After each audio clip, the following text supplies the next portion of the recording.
Hello guys, आप सभी कैसे हैं। माय डीमन वाइफ के 108 एपिसोड के साथ आप सभी का स्वागत है। अगर आपको मेरी वीडियो अच्छी लगती है तो चैनल कर दो सब्सक्राइब, बेल आइकन को क्लिक करना ना भूलिएगा। हम सभी ने पिछले एपिसोड में देखा था कि ग्रिफिन के सेना को आगे बढ़ता हुआ देखकर जियांग अपने डिवाइस को क्लिक करते हुए कहता है कि हमला। जैसे अपनी बातों को कहता है, ग्रिफिन सेना के ऊपर अंधाधुंध मिसाइल फायरिंग होना शुरू हो जाती है। मिसाइल को अपने पास आता हुआ देखकर ग्रिफिन सेना का एक मेंबर अपने हाथों को उठाते हुए कहता है कि प्रकाश की ढाल। ग्रिफिन सेना के ऊपर एक प्रकाश की ढाल बन जाती है, जिसके कारण मिसाइल उस पर जाकर टकरा जाते हैं और मिसाइल वहीं पर जाकर ब्लास्ट हो जाते हैं। जियांग ये सभी चीजों को देखने के बाद कहता है कि ग्रिफिन सेना सबसे ज्यादा शक्तिशाली सेना है। ग्रिफिन सेना के एक मेंबर अपने छड़ी को उठाते हुए कहता है कि तुम सभी आगे बढ़ो, मैं तुम सभी के लिए एक शील्ड बना के तुम सभी को प्रोटेक्ट करूंगा। ये बातें सुनने के बाद ग्रिफिन सेना के मंत्री चिल्लाते हुए कहता है कि आगे बढ़े। अपने मंत्री की ये सभी बातें सुनने के बाद ग्रिफिन सेना के सारे मेंबर काफी रफ्तार में डीमल कासल पर हमला करने के लिए आगे बढ़ने लगते हैं। ग्रिफिन सेना के मेंबर जैसे ही आगे बढ़ता है, हमें दिखला जाता है कि उस मेंबर की छाती के आर पार एक लेजर पार हो जाती है। वहाँ पर कोई चिल्लाते हुए कहता है कि बहुत खूब। हमें दिखला जाता है कि ग्रिफिन सेना के ऊपर अंधाधुंध लेजर की बारिश होना शुरू हो जाती है, जिसके कारण ग्रिफिन की सेना आधी वहीं पर मर जाती है। वहाँ पर एक मेंबर चिल्लाते हुए कहता है कि यहाँ पर क्या चल रहा है। हमारे मंत्री शील्ड सुरक्षा कवच के बारे में क्या हुआ। जैसे वो कहता है, हमें दिखला जाता है कि उसके सर के आर पार लेजर पार हो जाता है, जिसके कारण वो वहीं पर मर जाता है।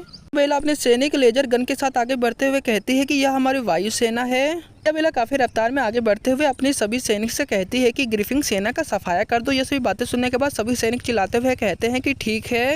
हमें दिखाया जाता है कि ग्रिफिन सेना के सामने एक शील्ड बनी होती है, लेकिन लेजर उसके आर पार जा रहा होता है। ग्रिफिन सेना के सभी मेंबर चिल्लाते हुए कहते हैं कि यह घातक हथियार हमारे शील्ड के आर पार हो रहा है, सभी इस हमले से बचें। ग्रिफिन सेना के एक मेंबर उस हमले को देखने के बाद कहता है कि उनका जादू बहुत ज्यादा खतरनाक है। ग्रिफिन सेना का दूसरा मेंबर कहता है कि नहीं, के द्वारा इस्तेमाल किए गए उपकरण को तो देखो। जैसे वो अपने सामने देखता है, हमें दिखला जाता है कि डीमल कासल के सभी मेंबर के हाथ में लेजर गन होती है। ग्रिफिन सेना के मेंबर कहता है कि उनका हथियार बहुत ज्यादा घातक है, जिसके कारण हमारी शील्ड भी टूट सकती है। मेंबर की सभी बातें सुनने के बाद ग्रिफिन सेना का मंत्री चिल्लाते हुए कहता है कि जादूगर हमला। मंत्री की सभी बातें सुनने के बाद दो मेंबर धधकती हुई आग से हमला कर देते हैं। हमें दिखला जाता है कि वो धधकती हुई आग डीमल कासल के सभी लोगों के ऊपर हमला करने के लिए आगे बढ़ जाती है। धधकती हुई आग को देखते हुए एमरी वायु सेना के सामने एक शील्ड बना लेती है। एमरी कहती है कि सुपर हाई शील्ड जादू। एमरी की सभी बातें सुनने के बाद ग्रिफिन सेना के मेंबर कहते हैं कि उनके पास एक सुपर शील्ड वाली एक पुजारी लड़की है, सबसे पहले उस लड़की को मार दो। ये सभी बातें सुनने के बाद दूसरा मेंबर कहता है कि ठीक है। ग्रिफिन के मंत्री की सभी बातें सुनने के बाद इजाबेला काफी गुस्से में ग्रिफिन मंत्री के पास आते हुए कहती है कि सबसे पहले तुम्हें उस लड़की के पास जाने से पहले मेरे तलवार का सामना करना पड़ेगा। ये सभी बातें सुनने के बाद ग्रिफिन का मंत्री बहुत ज्यादा घबरा जाता है। हमें दिखला जाता है कि इजाबेला सभी मंत्री को वहीं पर मार देती है।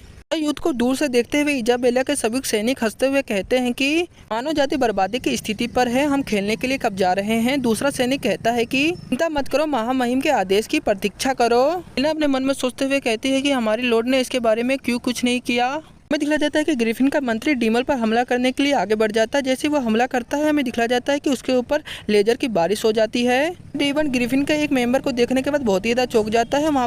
वहाँ पर आते हुए अपने डीमन मेंबर से कहता है कि सावधान रहो, मैंने तुमसे पहले भी कहा था कि मैं एक सैनिक के बिना मैं यहाँ से नहीं जाऊँगा। ये सभी बातें सुनने के बाद डीमन जियांग की तरफ देखते हुए कहता है कि ये तो हमारे महामहिम राजा है, बहुत खूब। हमारे महामहिम राजा इस युद्ध में आ गए हैं, हम आसानी से इस युद्ध को जीत लेंगे।